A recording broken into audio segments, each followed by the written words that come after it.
أعوذ بالله السميع العليم من الشيطان الرجيم. بسم الله الرحمن الرحيم. الحمد لله الذي نور قلوبنا بولاية علي بن أبي طالب. أسد الله الغالب غالب على كل غالب. والصلاة والسلام على سيد المكي المدني الهاشمي القرشي أبو القاسم محمد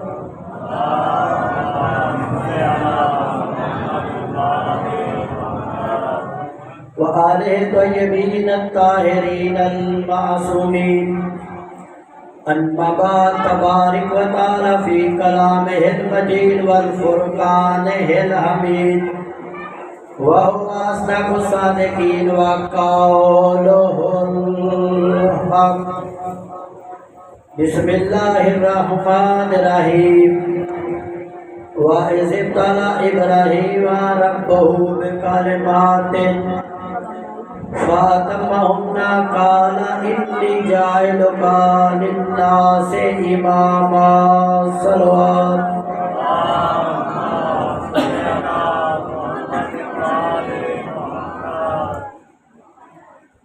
آدم کا کہیں نام نہ تھا جب سے علی ہے. آدم کا کہیں نام نہ تھا جب سے علی ہے. اس نام کی تسبیح تو فرشتوں نے پڑھی ہے. جبریل کا استاد اللہ کا ولی ہے. دفتر کونین کا یہ فرد جلی ہے. خالق نے جس وقت یہ جہاں خلق کیا تھا اس وقت یہ راز حیدر کو بتا دیا. صلوات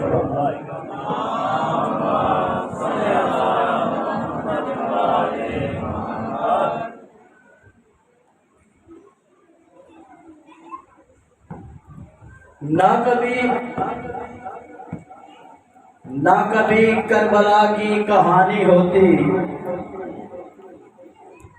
نہ کبھی کربلا کی کہانی ہوتی، اور نہ ہی یزید کی حکمرانی ہوتی.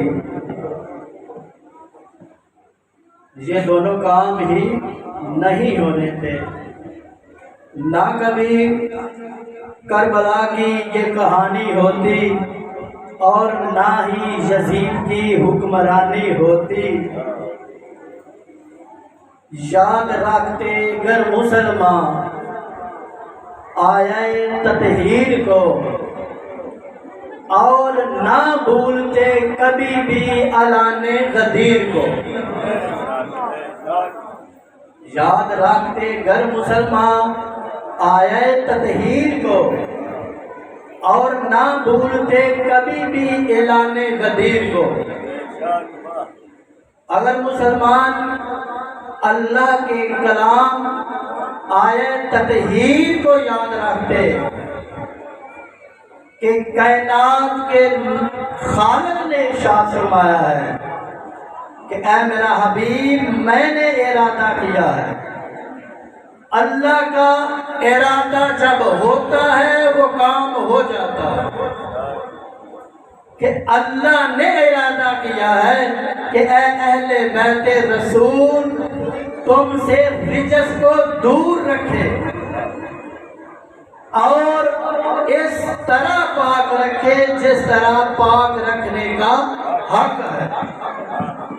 اگر مسلمان اس آیہ مبارکہ کو یاد رکھتے، اللہ کے اس کلام کو یاد رکھتے، اس چھوٹی سی آیت کو ہی اگر یاد رکھ لیتے تو کبھی بھی جناب سیدہ حق سے محروم نہ ہوتی. کیونکہ آیت تطہیر اس بات کی گواہی دے رہی ہے، آیت تطہیر اس بات کی گواہی دے رہی ہے، اس بات کا اعلان کر رہی ہے کہ اہل بیت رسول وہ ہیں جن کے قریب رجس آ ہی نہیں سکتا. اور رجس میں جھوٹ جو ہے ایک بہت بڑا رجس ہے، جھوٹ خود بڑا رجس ہے۔ اور مسلمان اگر یاد رکھتے کہ جو آیت تطہیر کے مصداق ہیں، جو اہل بیت رسول ہیں، جو حدیث قصہ میں آئے ہیں، جن کے بارے میں اللہ نے اعلان کر دیا ہے کہ ان کے نزدیک رجس آ ہی نہیں سکتا، تو پتہ چلا کہ جب ان کے نزدیک رجس نہیں آ سکتا تو ان میں سے کوئی بھی ایسا فرد نہیں ہے کہ جو جھوٹ بول سکتا ہو، بلکہ یہ ان کے سچ کی گواہی دے رہی ہے۔ یہ آیت مبارکہ اہل بیت رسول کی صداقت کی گواہی دے رہی ہے،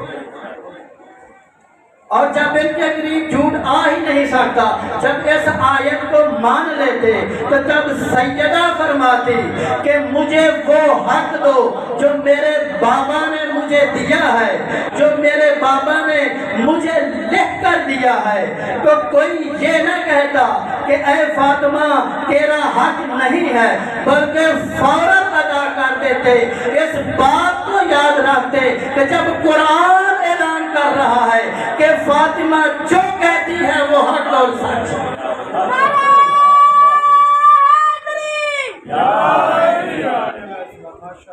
جناب سیدہ جو فرماتی ہیں وہی حق اور سچ ہے۔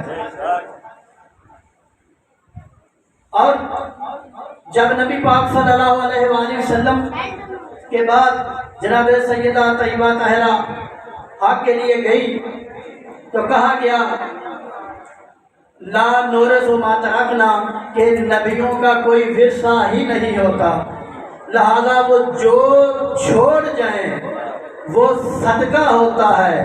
اب مجھے سمجھ نہیں آتی، جو چھوڑ جائیں وہ کیا ہوتا ہے؟ صدقہ ہوتا ہے، جو چھوڑ جائیں وہ صدقہ ہوتا ہے۔ میں آپ کو پہلے صدقے کی ایک بات سناتا ہوں کہ نبی پاک صلی اللہ علیہ وآلہ وسلم کی خدمت میں ایک صحابی رسول حاضر ہوا، اس کے پاس کچھ کھجوریں تھی، وہ کائنات کے رسول کی خدمت میں پیش کرتا ہے، اور سید المرسلین رحمت للعالمین نے ارشاد فرمایا کہ اے میرے صحابی پہلے مجھے یہ بتا کہ یہ کھجوریں جو ہے یہ تو مجھے ہبہ کر رہا ہے یا صدقہ ہے؟ تو اس صحابی نے کہا یا رسول اللہ یہ میں ہبہ نہیں کر رہا بلکہ یہ میں صدقہ لے کر آیا ہوں۔ تو اہل سنت کی کتابوں میں لکھا ہوا ہے، ان کی کتاب سے میں بات کر رہا ہوں کہ اہل سنت کی کتابوں میں یہ بات لکھی ہوئی ہے کہ کائنات حضرت امام حسن علیہ السلام پاس بیٹھے ہوئے تھے اور انہوں نے وہ کھجور کا ایک دانہ اٹھا کر اپنے منہ میں رکھ لیا، ابھی چبانے کا ارادہ ہی کر رہے تھے، جب رسول نے پوچھا صحابی سے کہ یہ صدقہ ہے تو کائنات کے رسول نے اپنی انگشت مبارک سے اس کھجور کو امام حسن کے منہ سے نکال لیا اور اعلان کر دیا کہ اے حسن ہم پہ صدقہ حرام ہے۔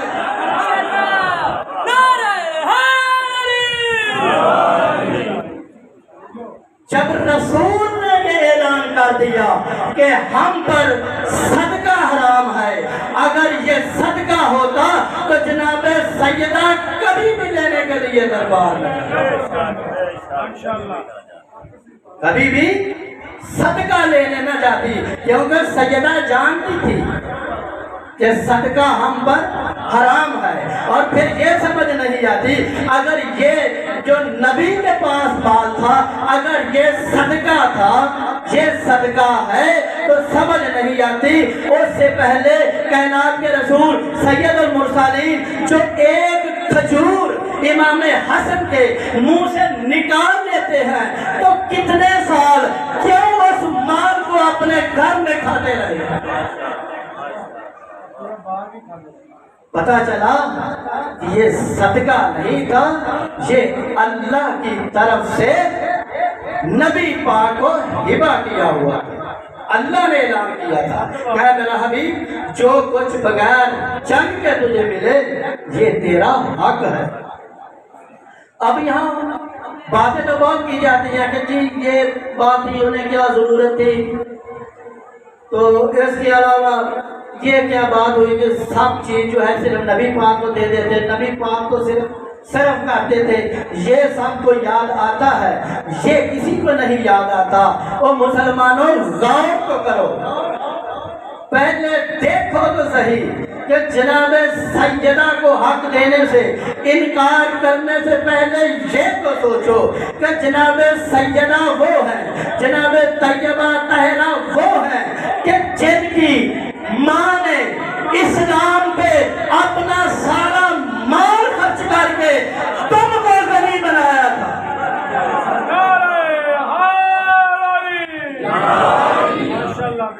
یہ تو دیکھو، ہر جزاء الاحسان الا الاحسان، اللہ احسان کا بدلہ احسان دیتا ہے، اللہ کسی کا حق رکھتے ہی نہیں، اللہ تو احسان کا بدلہ احسان دیتا ہے۔ اللہ نے تو اس چیز کا یہ بدلہ دیا تھا، اس مال کا یہ بدلہ دیا تھا کہ جو جناب خدیجہ نے اللہ کے دین اسلام پر خرچ کیا تھا۔ اللہ تو جانتا ہے نا، جب جناب سیدہ خدیجہ کبریٰ نے، یہ تو سب مشہور ہے نا کہ مکے میں کوئی بھی ایسا نہیں تھا، بڑے بڑے غنی بھی جناب خدیجہ کے سامنے کوئی غنی نہیں، بڑے بڑے جو ہیں، بڑے بڑے سردار جو ہیں، بڑے بڑے مالک جو تھے، وہ بھی جناب خدیجہ کے مقروض تھے۔ یہ تو سوچ لیتے کہ اگر یہ دینے سے انکار کر رہے ہیں کہ اگر جناب خدیجہ کبریٰ یہ اپنا مال دین اسلام پہ خرچ نہ کرتی اور نبی کی وراثت کا تو انکار کر لو گے، نبی کے مال کو تو صدقہ کہہ لو گے، جناب خدیجہ کے مال کا کیا بنے گا؟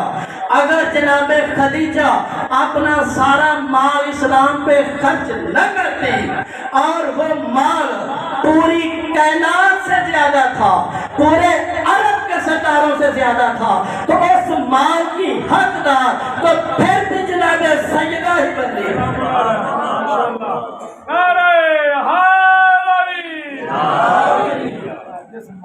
باغ فدق جناب خدیجہ کے مال کے سامنے کچھ بھی نہیں، کوئی حیثیت نہیں رکھتا۔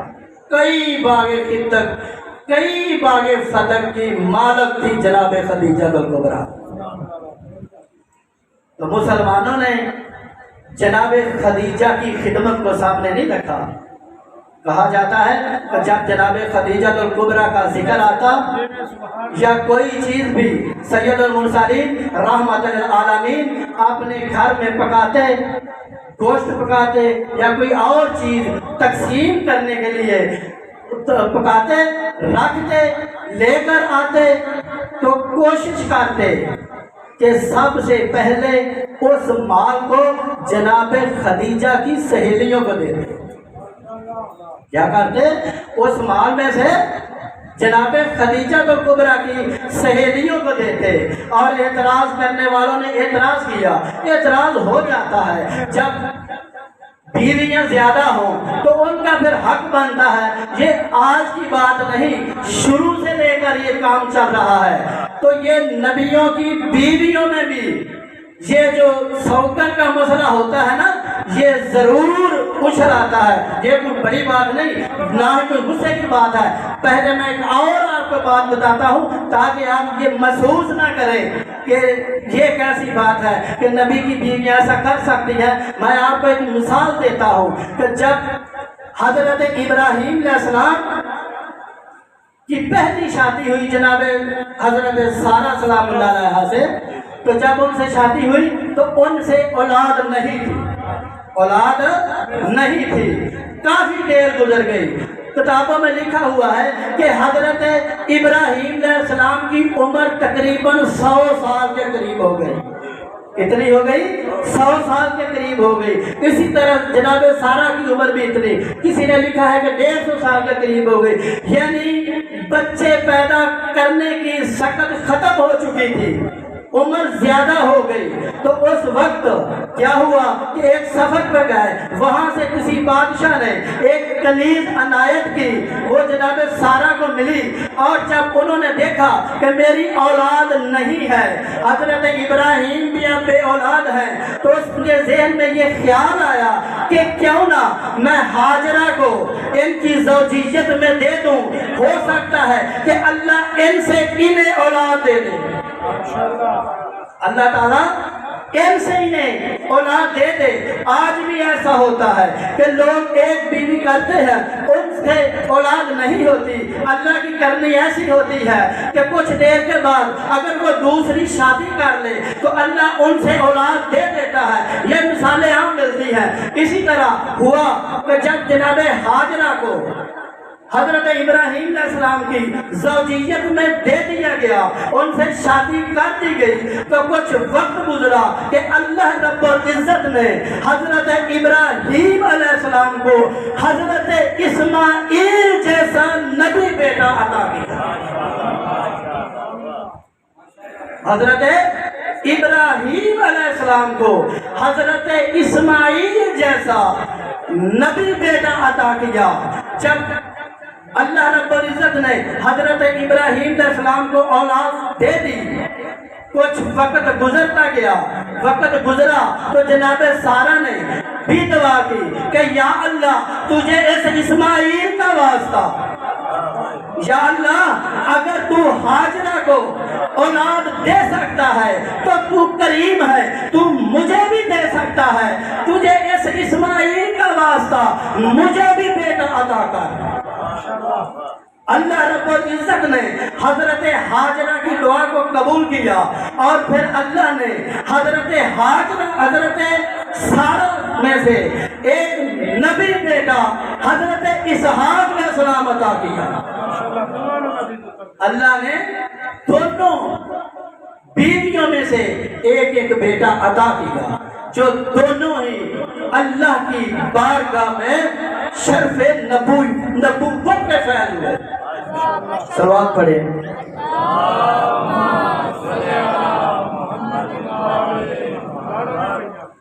ہاں، بیٹا اللہ نے دونوں کو عطا کیا، اور جب دیکھا کہ بیٹا جو حضرت اسحاق علیہ السلام بھی کچھ بڑے ہوئے، حضرت اسماعیل علیہ السلام ان سے بھی بڑے تھے، ایک دن دیکھ رہی تھی جناب سارا کہ حضرت ابراہیم علیہ السلام حضرت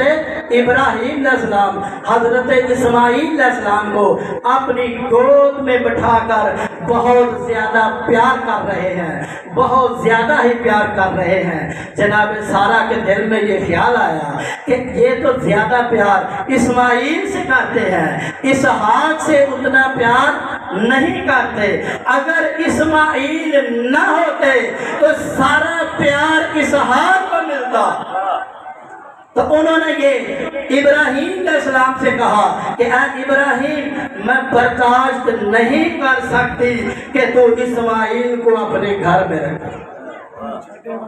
شادی بھی پہلے کروائی، خود کروائی، اللہ نے بیٹا انہیں بھی دیا، اللہ نے بیٹا انہیں بھی دیا، بیٹے دونوں کو مل گئے، لیکن جناب اسماعیل کا پیار برداشت نہ ہوا، اور جب یہ اعلان کیا کہ اے ابراہیم، میں تب خوش ہوں کہ جب اسماعیل یہاں نہ رہے، حضرت ابراہیم علیہ السلام نے اللہ کی بارگاہ میں دعا کی کہ میرے اللہ اب میں کیا کروں، اس کا نتیجہ کیا ہے؟ تو اللہ نے فرمایا کہ اے ابراہیم، سارا نے تیرا بہت زیادہ ساتھ دیا ہے، اس پہ اسماعیل کو قربان کر دے، جا اسماعیل کو مکہ میں چھوڑیا اور اسحاق کو اپنے پاس رکھ۔